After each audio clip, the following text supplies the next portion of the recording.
পৃথিবীর সামরিক ইতিহাসে এমন কিছু ঘটনা আছে যেগুলো সত্য হলেও কখনো পুরোপুরি প্রকাশ্যে আসে না, কারণ পরাশক্তিগুলো তাদের পরাজয়ের কথা স্বীকার করতে চায় না।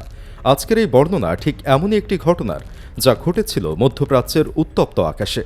যেদিন আমেরিকার সবচেয়ে শক্তিশালী যুদ্ধ বিমানগুলো ইরানের আকাশসীমায় প্রবেশ করেছিল এবং ফিরে আসেনি, সেই রাতের গল্প শুরু হয়েছিল অনেক আগে থেকেই, যখন ওয়াশিংটনের যুদ্ধকক্ষে পরিকল্পনা করা হচ্ছিল তেহরানের পারমাণবিক স্থাপনাগুলো ধ্বংস করার। বিশ্ব রাজনীতির দাবার বোর্ডে তখন চলছিল এক নীরব কিন্তু প্রাণঘাতী খেলা। ইরানের ভূগর্ভস্থ পারমাণবিক গবেষণা কেন্দ্রগুলো আমেরিকার জন্য হয়ে উঠেছিল এক বিরাট মাথা ব্যথা।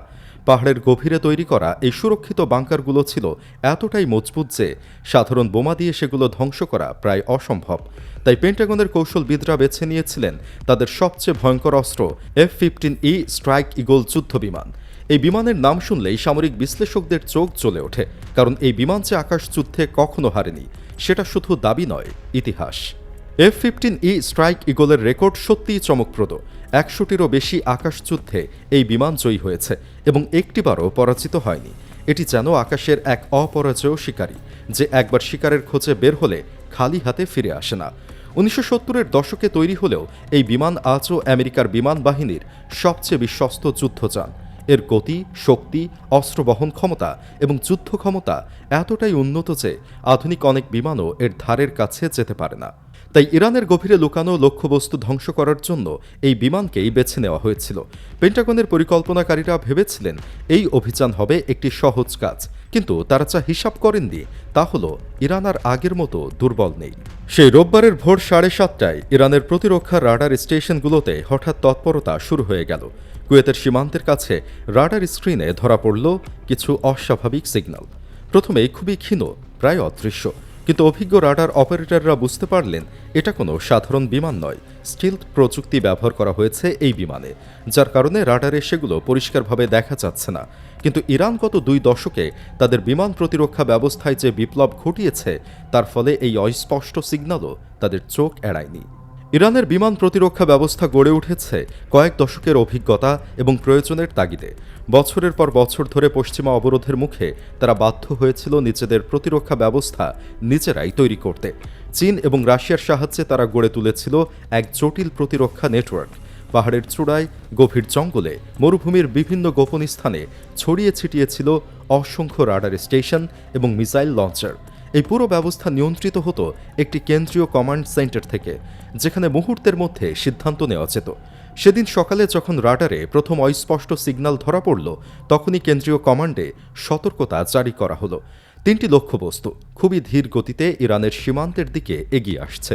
প্রথমে সেগুলোকে মনে হচ্ছিল ছোট পাখির মতো, কিন্তু অভিজ্ঞ অপারেটররা জানতেন এটা পাখি নয়, এটা আমেরিকার সেই কুখ্যাত স্ট্রাইক ঈগল, যা আকাশে উড়লে ধ্বংস ছাড়া কিছু বয়ে আনে না। কমান্ডাররা বুঝতে পারলেন আজ সেই দিন এসে গেছে, যার জন্য তারা বছরের পর বছর ধরে প্রস্তুতি নিয়েছে। আমেরিকা আক্রমণ করতে আসছে এবং তাদের প্রস্তুত থাকতে হবে। ইরানের বিভিন্ন বিমান প্রতিরক্ষা ইউনিটে জরুরি নির্দেশ পৌঁছে গেল। মোবাইল মিসাইল লঞ্চারগুলো সক্রিয় করা হলো, নজরদারি ড্রোনগুলো উড়িয়ে দেওয়া হলো আকাশে, আর সবচেয়ে উন্নত রাডার সিস্টেমগুলো পূর্ণ ক্ষমতায় চালু করা হলো। যুদ্ধ শুরু হয়নি, কিন্তু যুদ্ধের প্রস্তুতি সম্পন্ন হয়ে গিয়েছিল। আমেরিকার পাইলটরা হয়তো ভেবেছিলেন তারা সহজেই ইরানের আকাশসীমায় ঢুকে পড়বেন, লক্ষ্যবস্তুতে আঘাত করবেন এবং ফিরে যাবেন, কিন্তু তারা জানতেন না যে নিচ থেকে হাজারো চোখ তাদের প্রতিটি নড়াচড়া পর্যবেক্ষণ করছে।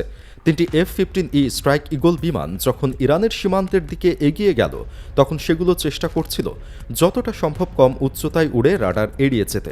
পাইলটরা ব্যবহার করেছিলেন তাদের সব অভিজ্ঞতা এবং কৌশল।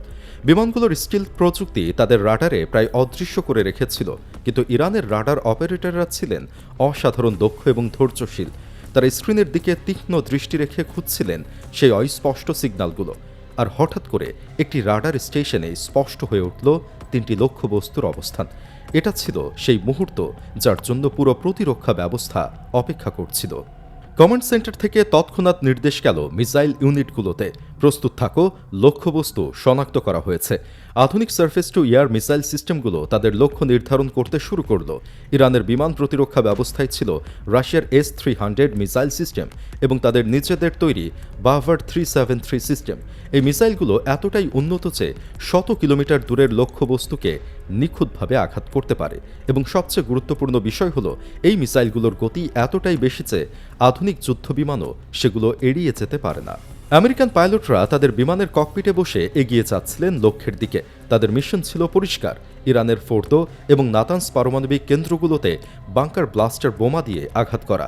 এই বিশেষ বোমাগুলো তৈরি করা হয়েছে পাহাড়ের গভীরে লুকানো বাংকার ধ্বংস করার জন্য। কয়েক মিটার পুরো কংক্রিট ভেদ করে গিয়ে এগুলো বিস্ফোরিত হয়, কিন্তু সেই বোমা ফেলার সুযোগ তাদের আর আসেনি, কারণ ঠিক সেই মুহূর্তে ইরানের প্রতিরক্ষা ব্যবস্থা সক্রিয় হয়ে উঠল পূর্ণ শক্তিতে। প্রথম মিসাইল উৎক্ষেপণ হলো দক্ষিণের একটি গোপন ঘাঁটি থেকে। ধোঁয়ার লেজ রেখে মিসাইলটি ছুটে গেল আকাশের দিকে। মুহূর্তের মধ্যে এটি অদৃশ্য হয়ে গেল মেঘের আড়ালে, কিন্তু তার লক্ষ্য ছিল নির্ধারিত, সবচেয়ে কাছের আমেরিকান যুদ্ধবিমান। অভিজ্ঞ পাইলট বুঝতে পারলেন তার দিকে মিসাইল আসছে। বিমানের সতর্কতা ব্যবস্থা চিৎকার করে উঠল। তিনি তৎক্ষণাৎ চালু করলেন সব ধরনের প্রতিরক্ষা ব্যবস্থা। ফ্লেয়ার ছুড়লেন মিসাইলকে বিভ্রান্ত করতে, তীব্র গতিতে বিমান ঘুরিয়ে দিলেন, উচ্চতা বাড়ালেন। তার অভিজ্ঞতা এবং দক্ষতা প্রথম মিসাইলটিকে এড়িয়ে যেতে সাহায্য করল। কিন্তু ইরান একটি মিসাইল দিয়েই ক্ষান্ত হলো না। তারা জানত একটি লক্ষ্যবস্তুতে একাধিক মিসাইল ছুড়তে হয়।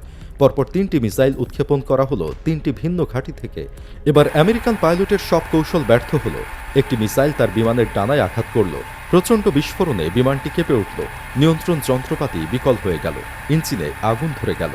পাইলট বুঝতে পারলেন আর কোনো উপায় নেই। 1 সেকেন্ডও নষ্ট না করে তিনি চাপলেন ইজেকশন সিটের বোতাম। প্রচণ্ড শক্তিতে তাকে ছুঁড়ে ফেলা হলো আকাশে, আর প্যারাশুট খুলে গেল মুহূর্তের মধ্যেই। তিনি দেখলেন তার বিমান আগুনের গোলা হয়ে নিচে পড়ে যাচ্ছে। বাকি দুটি বিমানের পাইলটরা দেখলেন তাদের সঙ্গীর বিমান ধ্বংস হয়ে যাচ্ছে এবং বুঝতে পারলেন তারাও একই বিপদে পড়েছেন। কিন্তু ততক্ষণে অনেক দেরি হয়ে গেছে। ইরানের প্রতিরক্ষা ব্যবস্থা তাদেরকে পুরোপুরি লক করে ফেলেছে। দ্বিতীয় বিমানটির দিকে ছুটে গেল একটি অত্যাধুনিক মিসাইল, যেটি পাইলটের সব কৌশল ব্যর্থ করে সরাসরি ইঞ্জিনে আঘাত করল। বিকট শব্দে বিস্ফোরণ হলো এবং বিমানটি ভেঙে টুকরো টুকরো হয়ে ছড়িয়ে পড়ল আকাশে। সেই পাইলটও ইজেকশন সিট ব্যবহার করে প্রাণ বাঁচানোর চেষ্টা করলেন। তৃতীয় বিমানের পাইলট পুরোপুরি আতঙ্কিত হয়ে পড়লেন। তিনি সর্বোচ্চ গতিতে বিমান ঘুরিয়ে পালানোর চেষ্টা করলেন, কিন্তু ইরানের মিসাইল তাকে ছাড়ল না। আকাশে এক অসম যুদ্ধ চলল কয়েক মিনিট। শেষ পর্যন্ত একটি মিসাইল তার বিমানের লেজে আঘাত করল এবং বিমানটি নিয়ন্ত্রণ হারিয়ে ঘুরতে ঘুরতে নিচে নামতে শুরু করল। মাত্র 15 মিনিটের মধ্যে 3টি আমেরিকান যুদ্ধবিমান ধ্বংস হয়ে গেল ইরানের আকাশে। যে বিমানগুলো কখনো হারেনি সেগুলো এখন চলছে ইরানের মাটিতে। খবর পৌঁছে গেল ওয়াশিংটনে, পেন্টাগনে আর হোয়াইট হাউসে।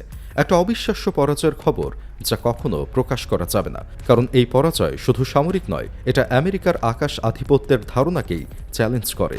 F-15E স্ট্রাইক ইগলের অপরাজয় মিথ ভেঙে চুরমার হয়ে গেল। কিন্তু আমেরিকা এই সত্য স্বীকার করতে পারে না, তাই শুরু হলো গল্প বানানোর পালা। কয়েক ঘন্টার মধ্যে একটি বিবৃতি জারি করা হলো, যেখানে বলা হলো এটি ছিল একটি দুর্ভাগ্যজনক ফ্রেন্ডলি ফায়ার ঘটনা। কুয়েতকে রক্ষা করার জন্য পাঠানো আমেরিকান বিমানগুলোকে ভুলবশত কুয়েতের বিমান প্রতিরক্ষা ব্যবস্থা শত্রু বিমান ভেবে গুলি করে বসেছে। কুয়েতের অনভিজ্ঞ অপারেটররা নাকি ভেবেছিল এগুলো ইরানি বিমান। এই গল্প বিশ্বাসযোগ্য মনে হলো না অনেকের কাছেই, কারণ কুয়েত এবং আমেরিকা একসাথে কাজ করে বহু বছর ধরে। তাদের মধ্যে যোগাযোগ ব্যবস্থা অত্যন্ত উন্নত। কিভাবে সম্ভব যে কুয়েত তাদের নিজেদের মিত্রের বিমান চিনতে পারল না? কিন্তু সরকারিভাবে এই গল্পই প্রচার করা হলো এবং বিষয়টি চাপা দেওয়ার চেষ্টা করা হলো। তবে গোয়েন্দা চক্রে সবাই জানে আসল সত্য কি। ইরান তাদের উন্নত প্রতিরক্ষা ব্যবস্থা দিয়ে আমেরিকার সবচেয়ে শক্তিশালী যুদ্ধবিমান ধ্বংস করে দিয়েছে। এই ঘটনা প্রমাণ করল যে আকাশযুদ্ধে শুধু উন্নত বিমান থাকলেই হয় না, দরকার হয় কৌশল, প্রস্তুতি এবং সঠিক প্রতিরক্ষা ব্যবস্থা। ইরান সেই 3টি জিনিসই ব্যবহার করেছিল এবং জয়ী হয়েছিল।